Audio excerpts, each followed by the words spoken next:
All right, so there are some things that meta ads cannot fix. In fact, there are some things that are outside of your control, and this may be one of them. It's pretty rare that meta ads can't fix a lot of sales problems. However, there are some things that no matter how many ads you make, no matter how good of a marketer you are, no matter how many landing pages you make, or how many street interviews you make, no matter how many content creators you use, that still cannot fix poor performing meta problems. And unfortunately, I see a lot of people don't recognize that they may be falling into this black abyss. Okay, so what is this thing? Some brands have what you call seasonality, and there's no amount of ads or ad account structure or landing pages you can do to fix this problem. There isn't.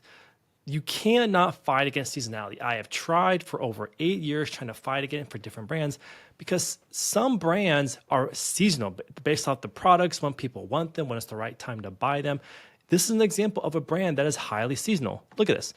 Even last year and this year, their high season is November, December. What happens? January it caves, February it goes down, and then it comes into their end season. So March, April, May. And what happens? It declines again for the rest of the year until Q4. You cannot fight against this. There's only a few things you can do. And I'm going to teach you the things that we do to spot it, to understand it, and to also make sure that we're ready for it.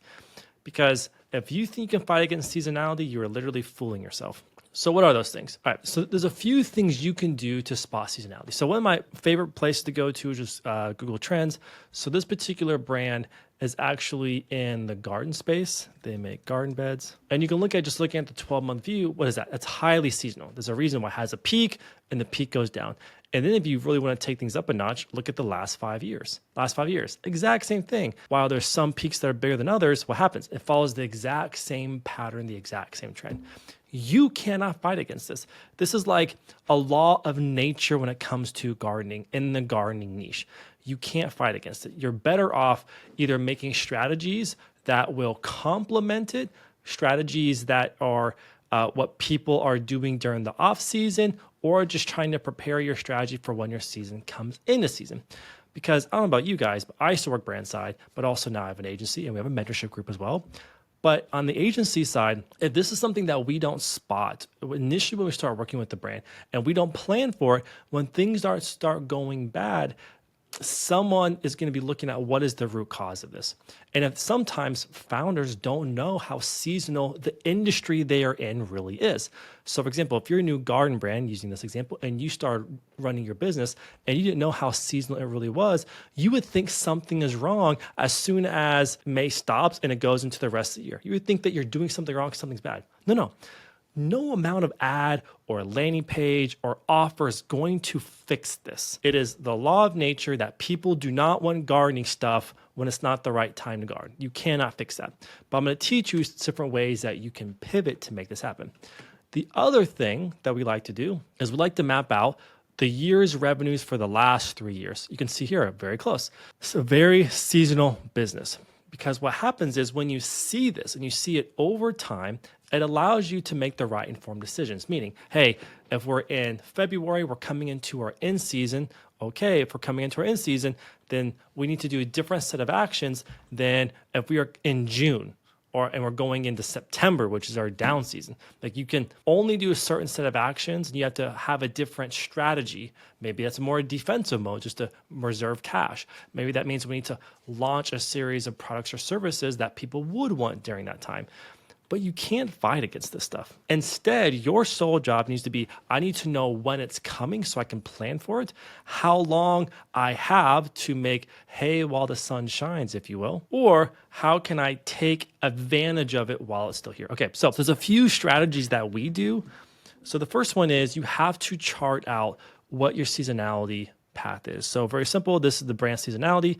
These are the good months right here, right? And December, January, February, and then June through September are the bad months, right?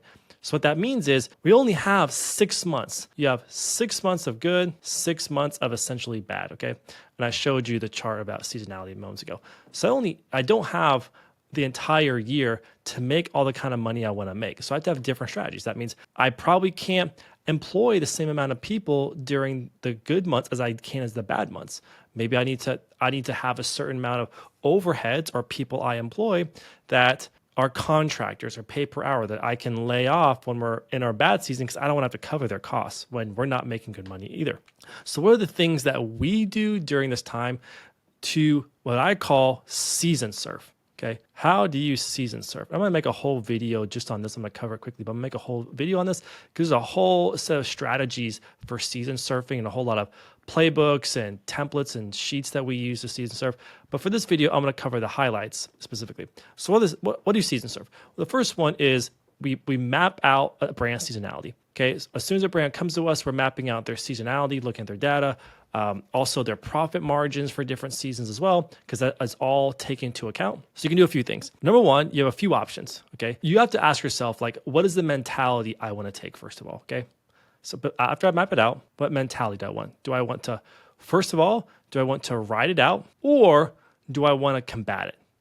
Okay. Those are really the only two options you have to make before you come into that season, ideally months before. So if this was my brand, for example, and I was, let's say I was in April, March and April, I would be making decisions and strategy choices for coming into June through August. Like, what am I going to do? What plan, what course of action do I want to take? Do I want to write it out?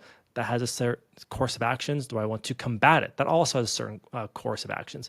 So you have to decide that. But let's say, for example, your strategy is to combat it. So in the video I'm going to make just on season surfing, I'll talk about strategies we do when we write it out, strategies we do when we combat it. But for a few of them, just to have some fun here, what are those strategies? So number one is what you can do here is you can create a giveaway, okay? So this is a really great strategy. So I have a friend of mine, Chris Lang.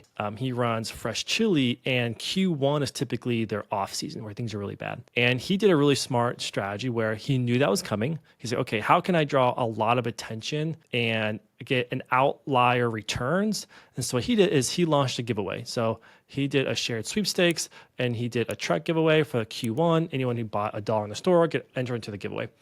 Well, that actually had monumental success on his business where Q1 actually became a really strong season for him because he did something different to combat it. If he had not done that, it would not have gone well because people weren't looking to buy that product in Q1, okay?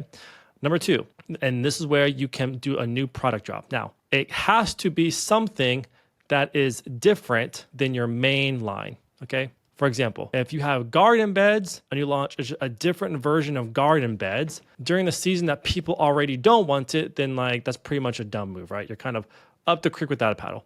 So instead, it needs to be something that people would want during the off season. So for example, because I have some friends in the garden space, that can be during the winter when no one's planting a garden. Can you do garden preparation, right? Garden seeds. Can you do indoor gardens? I think they're called like hydroponics, indoor gardens, indoor plants. Like, can you do things like that so that you can help either prepare people for the season coming up, or is there a way that they can take that and then bring it indoors when it's cold outside? Okay. Another great here is collabs. Run a collaboration. Again, it has to be around a product that is either going to help people prepare for the season and or it's going to be contrary or complementary to where they're at in that time of the year. Can you do a collab with someone else? And the last one, which I think is the worst one of all, is to run some kind of an offer just to survive. I think that's the worst thing to do. I do not recommend doing this one personally. I think these three are way better. There's a few more that I'll cover in a whole other video on season surfing. But these work really, really well. So for example, we have brands that during the summer, they sell really well. They have like athleisure wear. So what do they do in the winter? Well, they launch winter athleisure wear, right? Makes a lot of sense. So what is that companion thing? A giveaway to create some amount of outsized attention, or do collaborations, again, to spark interest. Because I can't emphasize this enough, you must make a decision. I will either write it out or I'm going to try to combat it. And so depending on what you're doing to combat it, just I like to warn people, like you should be planning that, for example, like for this brand right here. This brand, they were going to do a truck giveaway, for example. They should be planning it here in January. So they have 4 months to prepare it to launch it here as soon as it starts going down. Same thing. They should be planning, if they're going to do something in Q1 when it's bad, they should be planning it here August and September to launch it, because just never underestimate the amount of time and effort it takes to do something and to have it ready in time. And so depending on where you are with your season, you need to make sure you're really careful. So like us, when we're working with our brands, I mean, we're literally mapping out the entire year. We have the entire year mapped out, all their seasonal trends. And then in our conversations, we're making specific plans for off season that's coming up 6 months from now, 7 months from now, 8 months from now, because you have to be that proactive. The whole point of being a good marketer is you're also being very proactive. Like you see all the different angles and the possibilities and the things that are coming down your way.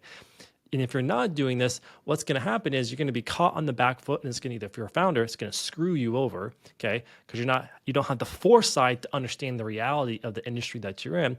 Or if you're a freelancer on the agency side, you're going to get screwed again because you should still have the foresight to understand that I need to have a hard conversation with this founder that this is coming. We need to prepare for it, because it's way easier to navigate something like this when you knew it was coming and you were prepared versus you had the false mentality that things are going to keep scaling forever up and to the right, which is never happens. Like things come and go in seasons, and you have plateaus and you have more peaks and you have troughs, right? That's just the reality of a growing business. And this whole video is important to understand and make because I see every single either founder or team go through this exact same thing. Every brand, for the most part, has seasonality when you actually dive into it and you map it out. So you need to prepare for those things. It doesn't mean you're doing something wrong. It means that you're fighting against something that's a force of nature that is nearly impossible to fight against. For example, we have a brand that we scaled to $1 million in 41 days